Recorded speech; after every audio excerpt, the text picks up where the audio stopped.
Welcome friends to another episode. Today we will review a solar electrical system that was installed in the year of 2013. Now it is 2020. As I had installed this system in the month of December of 2013, right now almost 6 years is passing away. So let us now think about how the system is performing after all the 6 years. I will take you to the basics of this one first, what I have done. See, I have 3 panels. The first one, this is a 150 watts panel but unbranded, and then I have 2 of these 100 watt panels which is branded, and it's a HBL brand. HBL is considered to be a good brand out here in India, and it's made in Telangana, I guess. So let us first start seeing its performance.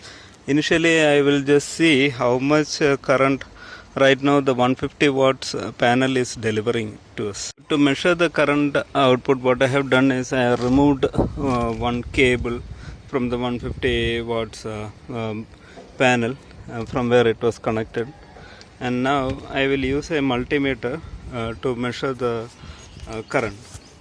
As you can see, it's delivering almost 3.62 amperes down the charging system.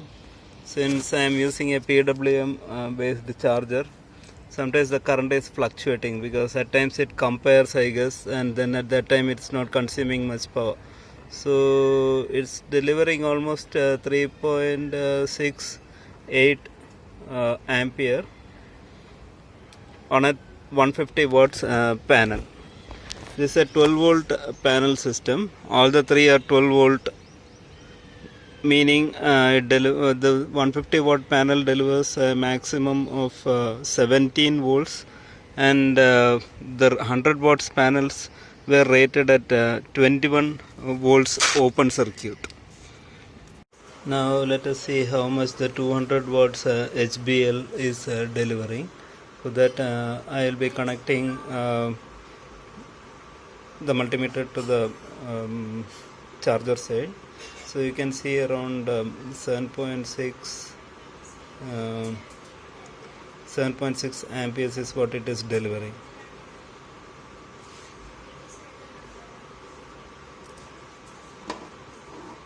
And HBL's voltage has dropped from 21 to 18.8. Here is a time and date on which the test is being done. As you can see, bird dropping is one of the major problems that solar panels are going to face, and here also you can see a lot of bird droppings that I have to clean regularly, maybe weekly. Depending on the dust conditions in your area, you may have to even wipe out the dust on a daily basis, including these droppings. Let me give you some details about the systems we were using back in the 2013. We didn't have much options in solar hybrids, and the quality was questionable at that point of time. So what I did is from the market I bought a good branded 1010 watts 12 volt sine wave, that's pure sine wave inverter, which was connected to a 12 volt 100 Ah battery, again branded one. And then I had a 600 watt solar prioritizer. At those times, solar prioritizer was more commonly available rather than having a hybrid inverter. Hybrid in the sense, the way hybrid used to work at my point of time is like when the battery is full, the inverter will automatically switch, and thereby we can use the solar power during daytime.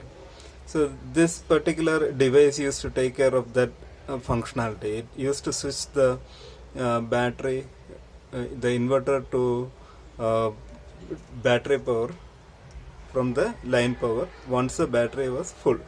and it used a PWM technology to charge the battery. Then the panel I used was 350 watts 12 volt solar panel, which I detailed earlier. Now the way I had connected like this. So at the starting we had the PV array, and the PV array used to come to the solar prioritizer.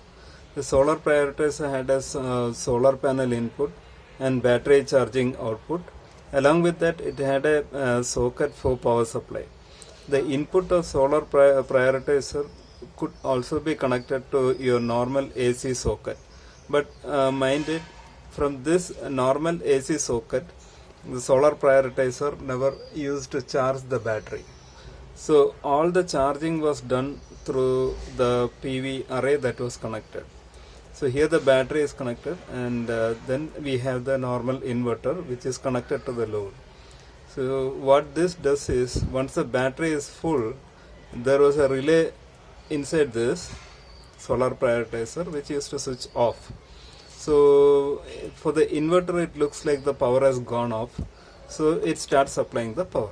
This is the way we used to use solar prioritizer with inverter back then. Now coming to the load that was connected, I had normally two BLDC fans that was connected. BLDC fan has one advantage. When the speed is 1, the power used to be 3.8 watts, and it used to increase up to 35.8 watts at speed 5. And the speed was equal or better than the other AC fans. Then I used to use 3 LED lights or CFLs. To start with it was CFL, and nowadays I am using more of LED light, and most of them were around 10 watts. And then I had one TV of 45 watts, and I used to connect one. I am still connecting a fridge of 185 liter, which is rated at 150 watts. Minded, for the fridge to start, it takes a peak power which would be around 3 times or 4 times the rated power. So with all this, the consumption in the home during the daytime used to be around 250 watts, and since the fridge will not be always working, because the working principle of fridge itself is, once the cooling inside the fridge is to the point, it will automatically trip, and then once the heat starts building up, fridge starts to work. So because of that, the battery used to get time to get charged through the PV array. So on an average, or maybe at peak times, it would be consuming up to 250 watts. Peak time in the sense, when I am using everything together, it would be consuming around 250 watts. That's the way the system was set up. Now let me introduce you to the systems I have used. First, the inverter. This is a EcoVolt Luminous 1050 model. The solar prioritizer, which is a PWM model. This is the one I am using.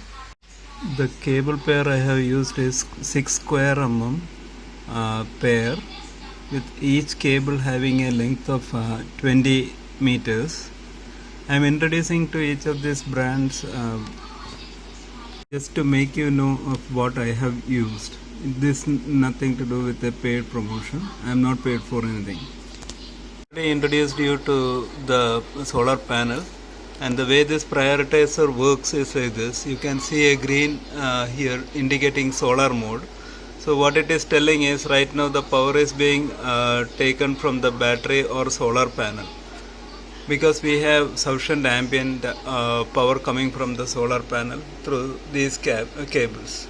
This is where the battery gets charged, and this is the point that goes to the inverter, and there is a cable coming from beneath this one, which is going to the power supply or the line directly. So the way it works is, from the power supply, this instrument will be getting power. There is a relay inside this which decides to switch on and off, indicating a power off condition for the inverter, which triggers the inverter to provide power for the home. Here I had connected 6 series 500 farad capacitors in parallel to the 12 volt battery. The reason why I connected the farad capacitor was because I was using the refrigerator to the inverter. Since refrigerator is connected, and for refrigerator to start up, it takes up at least 4 to 5 times of its rated power. I thought this capacitor would be of help to provide the instant surge power. However, in this particular condition, I didn't find any practical benefit out of it, because it worked the same way it was working earlier. That is, when the incident current from the solar power is less, the inverter would trip. Previously also it was tripping, now also it is tripping. So using a farad capacitor in parallel to battery, in my case, didn't serve much purpose. Friends, and now let us do some analysis of the data. Analysis without numbers is of useless. So the way I have taken the numbers is like this. I have taken the months for which the electricity bills were available prior to my solar panel installation and after installation. Let me confess this thing. I don't have all the bills that I had stored off, basically because I never had a plan of doing this video or segregating and verifying the values at the point where I bought the system. So now with whatever bills I have with me, let us do the analysis. We will be getting a rough value. That will not be a perfect one, but definitely that should be something near to the correct value. So the way I have taken the data is, first for the month, I have taken basically the consumed units. In some of the bills, they had given me the billing cycle, that is the days for which the billing was done. And then I had the amount value. And then from these values, I have derived the average unit consumption per day and average cost per day. So one thing that I have noticed is that these power discoms are not charging us regularly on the same value. Every month the value is varying. Basically, they are adding cesses and some other amounts into the bills, making the bill higher on some months and less on some months. The consideration they might be doing at times is the units that's consumed. When the unit consumed is less, the charges also will be less. As the consumption increases, the charges increases. So on a basic average, I have two values that I want to bring to your notice. On one particular month, that is 7/13, I had around 1 rupee 48 paise per unit charge, whereas on the higher side for December 12th, I have 6 rupees 66 paise that was charged. So from these values, I have drawn some pivot tables. The way the pivot table is drawn is like the first pivot panel table that is shown here derives values from the raw data where prior to the solar panel installation. So these are the values available here. The billing date, the consumption unit that for that particular month, and the amount that was paid for the month. From that, I have derived an average monthly consumption prior to the panel installation and an average amount paid per month prior to panel installation. The total usage that I have for those periods is like 1797 units, and then costing around 6178. In the same way, I have tabulated the value post the panel installation. Here too I have the similar values, the average power consumption per month, the average cost that I have paid per month. During past 6 years, for the bills that I had with me, I have consumed around 3,555 units costing around 9,842 rupees.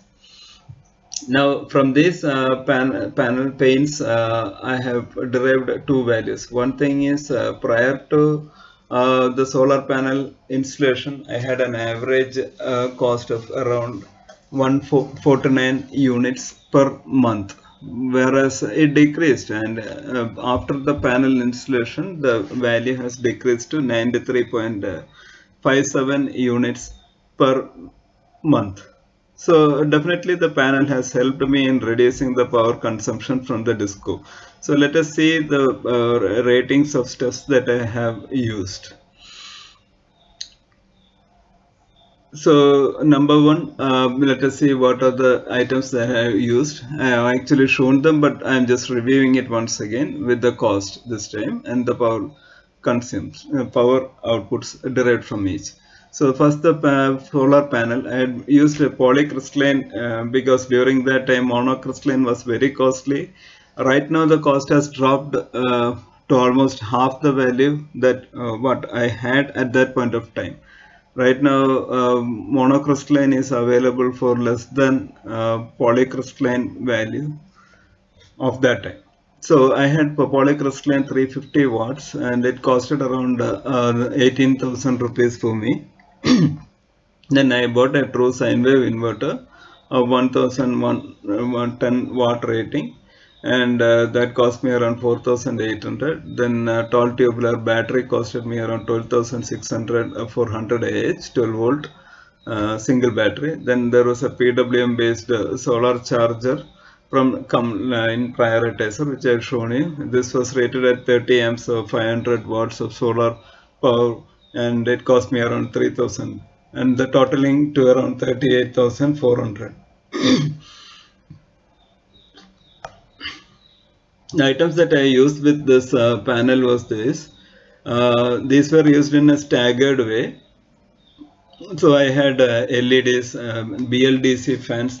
BLDC fans need a special mentioning here, basically because they consume the lowest power. They used to consume around 38 watts in full speed, and they used to cost 3,600 rupees at that point of time. I used a fridge 5-star rating at that point of time, which consumed 150 watts. But remember, fridges for starting they take 3 to 4 times the rated power. So your inverter, your panel, your battery should be able to handle that kind of power. Then I had a washing machine that consumed 230 watts. Then a mixer grinder, had a LED TV of 45 watts, Wi-Fi modem of 20 watts, and sometimes I used a laptop or PC averaging to around 50 watts. The way they were connected is like this. The solar power was used entirely for the daytime use only. So the solar prioritizer used to take care of that one. So once the battery is fully charged, the system used to switch onto the solar power mode and power my home. Fridge, washing machine, and mixer grinder were never used together. When one of them were being used, the others would be switched off. At any time, normally I had 2 to 3 fans or 2 to 3 CFL or LED lights on. TV, PC, laptop were never used together. One of them used to be used for 6 hours per day, and that was used for my work. So power cuts didn't affect me because solar power used to power me during the daytime. So I never had a disconnected Wi-Fi. I never had my laptop running out of battery. So that was one of the major advantages I had at that point of time with the solar panels installation.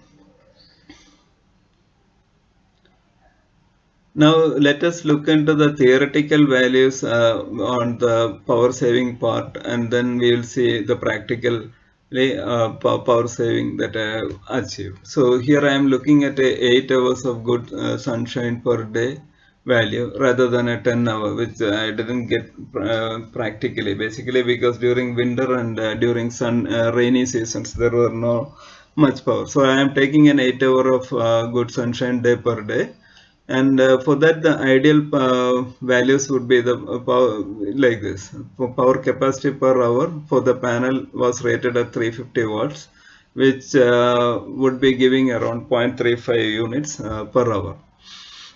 So power capacity, that is for the entire day, would be around 2 units and 2.80 units. So the power obtained for 30 days would transfer to around 84 units, and I will consider that as a month. And now let us look back into what we have actually received, the practically received values. So from the values that we have derived here, so we have found that the total power consumed was around 5,352, for which I have paid around 16,020 rupees. So we looked into the average power cost. I showed you how I calculated the average power cost. That was coming to around 2.99 rupees. So based on the differential power that I am getting from these values, the the power that was used prior to solar panel installation and the power that was used after the solar panel installation was around 56 units per month. So per month I was saving around 56.18 units. So when I convert that into rupees per month, I'll be getting around 168.15 rupees, which total to an annual savings of 2017 rupees, and into 6 years it has derived me around 12,106 rupees. So which is the cost of around a battery that I use, the lead acid battery. So right now after 6 years, the lead acid battery that I was using here has died out, and I bought a new battery that is costing around the same value. Now the battery rate has also come down, so I think I paid around 11,000 something down. So now we know the 84 watts is the theoretical value considering a 8-hour sunny day, and I have obtained around 56.18 practically. So here things to consider is that we are not consuming the entirely produced power from the solar panel. Some of them get wasted basically because we may not be using the power equipments in the ideal way. We use it the way we need, so some power may get lost on one thing, and then there are losses on the cable. I used a 20-meter long cable to connect the panel to my home because I stay in a flat system and on the ground floor, and my flat had around 4 stories above me.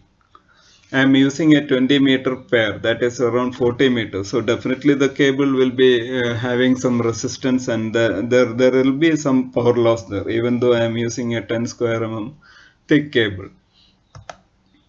So these are my observations, values, and findings that I'm sharing with my friends. If you like this video, please subscribe, give me a thumbs up, and share it. This may be beneficial for somebody else as well who is looking into solar panel installation benefits and things like that. Thank you friends for watching this video. Meet you in my next episode.